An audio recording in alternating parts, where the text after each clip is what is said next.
Donovan Mitchell is going to have a big decision to make. The 26-year-old superstar is fresh off the best season of his NBA career, putting up 28 points a night, having 40-point games left and right, and recording the 8th highest scoring game in NBA history.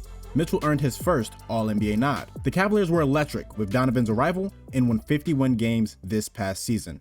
But things would take a disastrous turn come playoff time. The Cleveland Cavaliers were a betting favorite against the New York Knicks, but in their first round series, they were simply outmatched. They would lose in 5 games as the physicality of the playoffs was too much for this young team.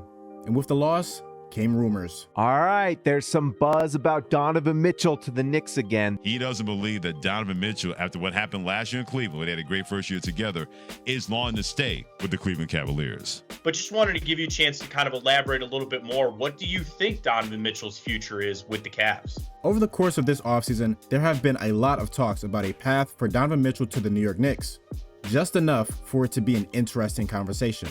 The seed for this path was planted during Donovan's Cavs introductory conference, citing his original desire to play for his hometown Knicks prior to being traded to Cleveland. I kind of had a feeling I was going to get moved. Like I said, I thought it was New York. I'm not going to lie to y'all, but, and obviously, who doesn't want to be home next to their mom, It was then amplified in an interview he had with Theo Pinson, talking about how crazy it was to play in Madison Square Garden. There's also the talk surrounding his potential extension.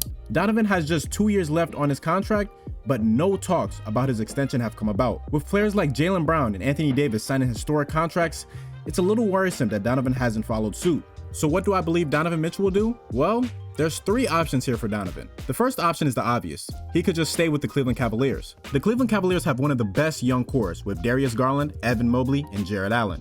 Garland is one of the best young guards in the NBA, with his shifty handle, incredible deep range, and exceptional passing vision and IQ. He is someone who I'm expecting to make an All-NBA leap this upcoming season. Evan Mobley was just an all-defensive first-teamer at 21 years old. That alone is rounds for applause, but then you add the post touch, passing IQ, and feel for the game, and you can see why people have such high expectations for him. And then there's Jarrett Allen. The former All-Star is what brings everything together. He's an incredible lob threat, a great rim protector, and is on a very, very team-friendly deal. After their playoff exit, the Cavs went to work, adding Max Strus, Georges Niang, and Ty Jerome. This team made a huge note to improve their spacing, and I expect it to pay dividends. This team will be one of the best in the Eastern Conference for years to come, and a big run in next year's playoffs will do a lot in their hopes of re-signing Mitchell.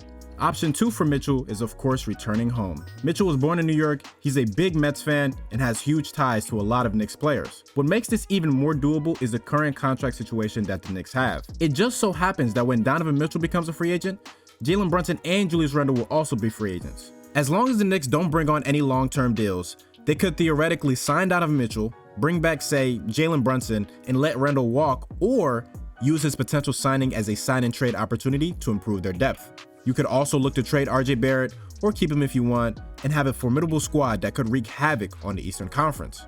Sounds pretty good, right? The last option is that Mitchell could very well throw a curveball on this and simply go somewhere else. He's great friends with Bam Adebayo and could look to go to Miami in a couple years, or he could join the other New York team in the Nets. But what do I believe will happen? I strongly believe that Mitchell will just re-sign. Not signing an extension now makes sense as he could wait till he's an unrestricted free agent and sign for a lot more money. You add in the uptick in salary cap by 2026 and this decision makes much more sense. By then, we'll have a better sense of Donovan's decision, but until then, in my opinion, it's pretty premature to have these talks. Now, I strongly believe that Cleveland is the best situation for him, and he very well may too. But for now, let's all just enjoy what Donovan Mitchell is doing in Cleveland.